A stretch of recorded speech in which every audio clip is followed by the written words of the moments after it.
Hello दोस्तों, मैं ऋषु केसरी और आज की इस वीडियो में हम जानेंगे महाभारत की कहानी। दोस्तों, इस महाभारत को कौन नहीं जानता।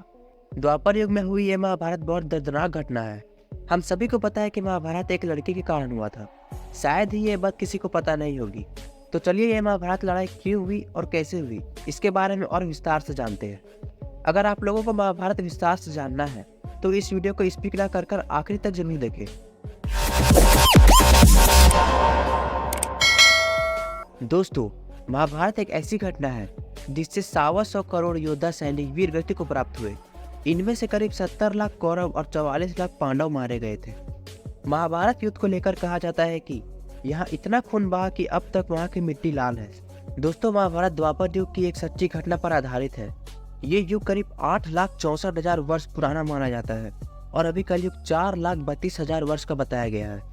तो आप लोग अंदाजा लगा के देखिए कि महाभारत में कितना खून बहा होगा कि 8,64,000 वर्ष तक वहाँ की मिट्टी लाल है। महर्षि देवदास के कहने पर पांचों पांडव माता कुंती के साथ पांचाल चले गए। वहाँ माता कुंती एक कुटिया में रुक गई और पांचों पांडव चले गए जहाँ द्रौपदी की कन्या द्रौपदी का स्वयंवर रखा हुआ था। द्रौपदी के स्वयंवर के लिए दूर दूर से अनेक वीर आए थे, जिनमें धृतराष्ट्र के 100 बेटे, सूर्यपुत्र कर्ण, श्री कृष्ण, शिशुपाल, जरासंध आदि भी सम्मिलित थे। अर्जुन वहां ब्राह्मण के वेश में गए और देखे कि महासभा लगी है। पूरे भारत से राजकुमार आए हैं। उस स्वयंवर में एक मछली की आंखों में लक्ष्य भेद रहा था। वहां उपस्थित बहुत से राजाएं आए, पर वहां रखे धनुष को उठा भी ना सके। फिर सूर्यपुत्र कर्ण जाते हैं और उस धनुष को एक हाथ से ही उठा लेते हैं। धनुष उठा के प्रत्यंचा चढ़ाने के बाद जब वो मछली की नेत्रों पर तीर चलाने ही जा रहे थे, तभी द्रौपदी कर्ण को रोक ली।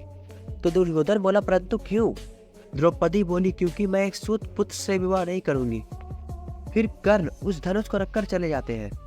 उसके बाद ब्राह्मण के वेश में अर्जुन जाते हैं और उस धनुष को उठाकर मछली के नेत्रों में लक्ष्य भेद कर द्रौपदी से विवाह कर अपनी माँ कुंती के पास जाते हैं और अपनी माँ से बोलते हैं, देखिए माता, मैं ये क्या लेकर आया हूँ। तो माता कुंती द्रौपदी को ना देखकर बोलती है कि जो भी है वो आपस में पांचों भाई मिलकर रख लो। तो पांचों भाई अपनी माँ की बात ना टालकर द्रौपदी से पांचों भाई विवाह कर लेते हैं। पांडव 5 भाई थे और एक सूर्यपुत्र था, जिनका जन्म माता कुंती के विवाह से पहले हुआ था, जिनका नाम कर्ण है। पिता धृतराष्ट्र और माता गांधारी के 100 पुत्र थे, जिनमें सबसे बड़ा दुर्योधन था। जब पांचों पांडव का 12 वर्ष वनवास और 1 वर्ष का अज्ञातवास पूरा हुआ तो वो अपने घर आए। तभी घर बंटवारा होना शुरू हुआ। तो कौरव यही अपने घर हस्तिनापुर में रहे और पांचों पांडव को 5 गांव मिला। इन पांचों गांवों का नाम आपके स्क्रीन के ऊपर ये रहा। Number 1 Panipat, number 2 Sonipat, number 3 Indraprastha, number 4 Tilpat और नंबर 5 बागपत।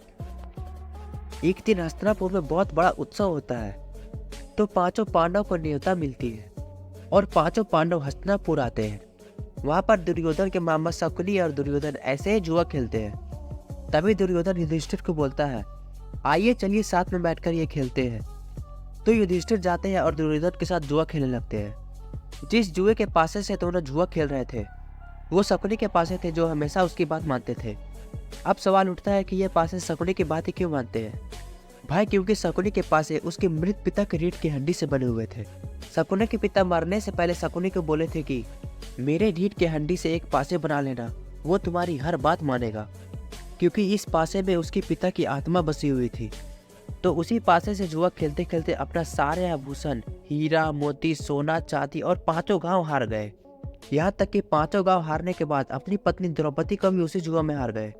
फिर जुए में हारने के बाद दुर्योधन बोलता है अपने भाई दुशासन से, जाओ द्रौपदी के बाल पकड़कर घसीट के लेकर आओ सभा में। तो दुशासन द्रौपदी के बाल पकड़ के घसीट कर लेकर आता है पूरी सभा में। फिर दुर्योधन बोलता है, इसकी वस्त्रों का चीर हरण कर लो। तो दुशासन द्रौपदी के वस्त्रों का चीर हरण करने लगता है। तो द्रौपदी अपनी 5 पतियों से बोली, बचाइए।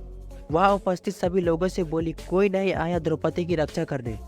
तो आखिर में वो भगवान श्री कृष्ण को पुकारती है। श्री कृष्ण उस समय अपने घर द्वारका में थे। वहीं से वो द्रौपदी का चीर हरण में अपने हाथों से द्रौपदी का साड़ी को इतनी बड़ी कर दिए कि उसकी साड़ी खोलते खोलते दुशासन हाँफने लगा। तो दुशासन थक कर स्वयं छोड़ दिया द्रौपदी की साड़ी को। तो इसी द्रौपदी के चीर हरण के कारण ही हुआ महाभारत। तो कहते हैं ना, शर्म ना करो, भगवान की पूजा करते ही रहो। जो द्रौपदी के सामने रहकर भी उसकी रक्षा ना कर सका, वो भगवान श्री कृष्ण ने अपने घर पर ही रहकर द्रौपदी की लाज बचा ली। तो ठीक है दोस्तों, मैं ये वीडियो यहीं पे समाप्त करता हूँ और आप लोग कमेंट में ज़रूर बताना कि नेक्स्ट टॉपिक किस वीडियो में लेकर आना है।